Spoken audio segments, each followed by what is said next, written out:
muraho neza abantu banjye nobody dofisha nk'ibisanzwe kuri inshuro mbazaniye amakuru ashyushye mwe musoje umwaka ushije ndetse n'uwabanjirijeho ndavuga 2022 2023 yewe n'indi myaka yagiye ibanza kuko muri Catholic nta cyangwa se nta kihabura. Catholic University of Rwanda, kaminuza y'u Rwanda ya Catholic iherereye Butare Huye Rwanda.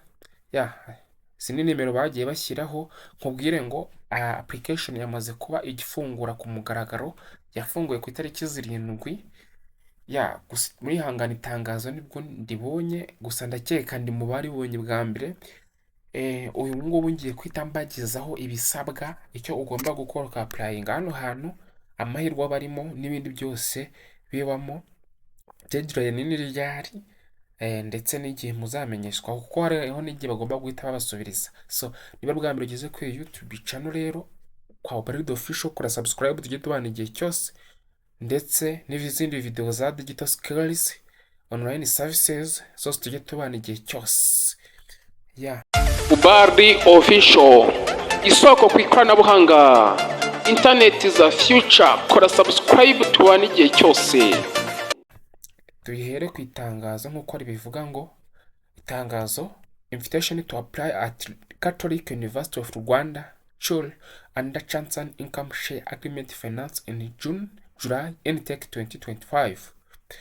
Hano n'ubutumire bwo kwa applying muri kaminuza y'u Rwanda kuri ya Catholic ari kuherereye Butare, iterwa inkunga na Chancen Income muri intake ya 2025 muri July mu kwa gatandatu no kwa karindwi.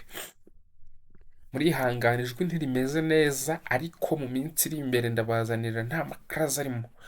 Catholic University of Rwanda iramenyesha abanyeshuri bose babyifuza kwa applyinga ku bufatanye na Chancen International. Iyi ngiyi itanga inkunga, asigaye weho ukazishyura mu gihe wabonye akazi.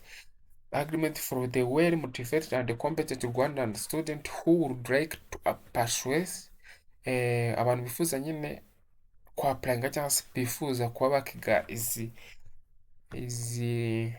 module cyangwa se program muri kubona ziri mu ibara ry'umukara, nk'izi ngizi kanze nzibereke. Izi Bachelor degree in General Nursing, ubuganga, Bachelor degree in Midwife, Advanced Diploma in Midwife. Advanced bivuze ko ari imyaka 3 ntago ari 4. General Nursing, upgrading for Bachelor degree, ubwo bivuze ngo usanzwe ufite Bachelor.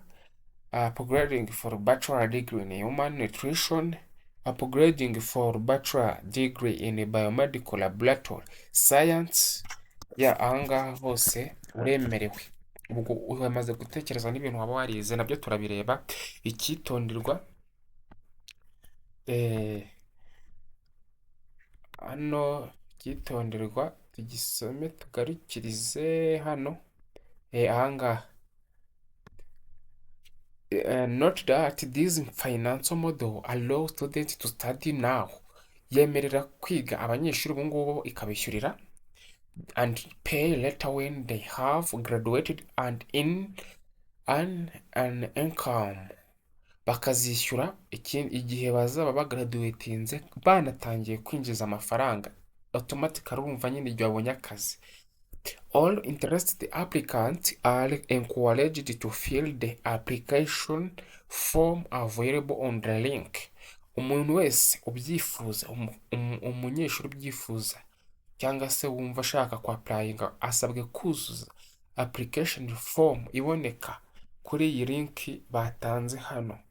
Iyi ngiyi muri kubona ya ttps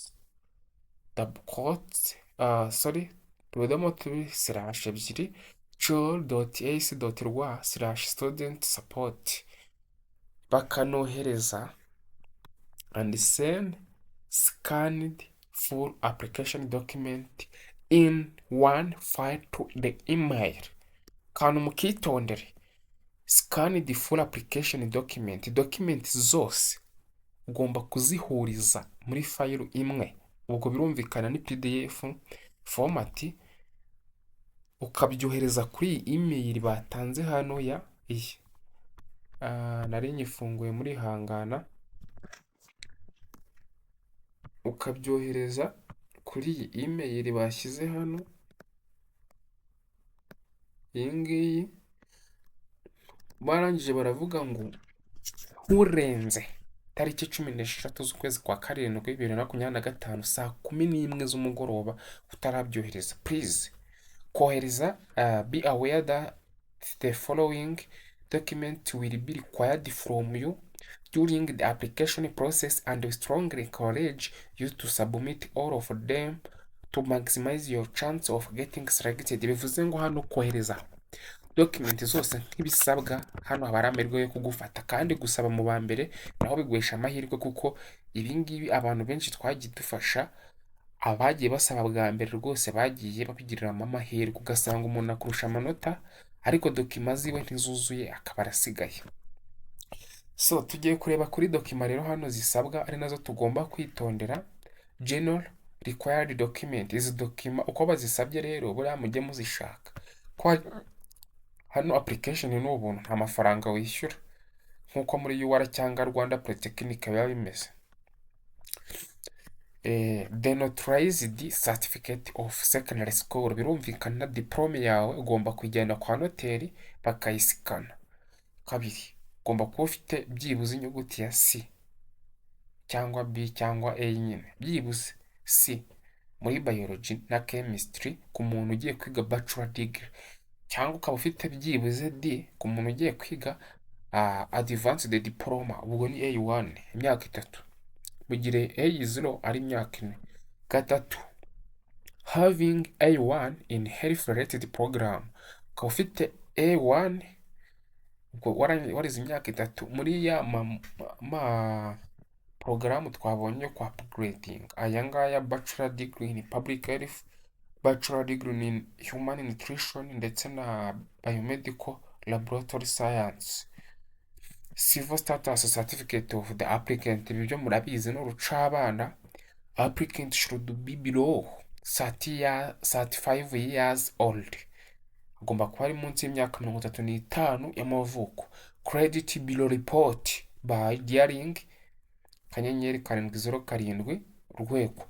Hano ni CRB ku abantu benshi bijya bikunda kubagora, ariko murebe muri description harimo nimero yanjye, uwo bizagora azambwire nzamufasha.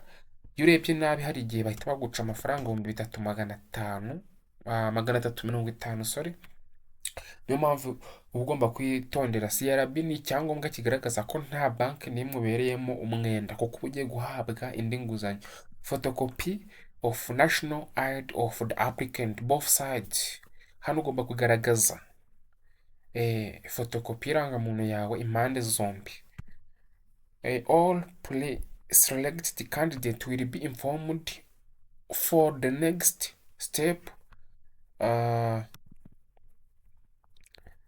rather than 25 July 2025. Abantu mwese mwapurayinze muzamenyeshwa mbere itariki 25 z'ukwa karindwi 2025. Hano muhita mukomeza izindi step, niko bimeze. Ntabwo application birangiye gusa bamaze kugushyira ku baselectinzwe, ibintu aba ari amahoro biba byaciyemo. Izi ni nimero bashyizeho. Izi nimero rero ngiye kuzibasomera nazo cyangwa muzirebe no muri description. 0 7 8 50 82 487 or 0788 79 33 64 or 0785 65 907 or 07 33 14 677. Good luck, amahirwe masa. Bikorewe Huye ku itariki 7 z'ukwa karindwi 2025. Frere Dr. Laurent Ntaganda, Vice Chancellor Chancellor of Catholic University of Rwanda. Njye twari kumwe no Ubalde official nk'ibisanzwe. Kora like, tera comment, sharing inshuti zawe, kora subscribe, fungura inzogera, tujye tubana igihe cyose. Bye bye. Imana ibarinde, ibaho umugisha.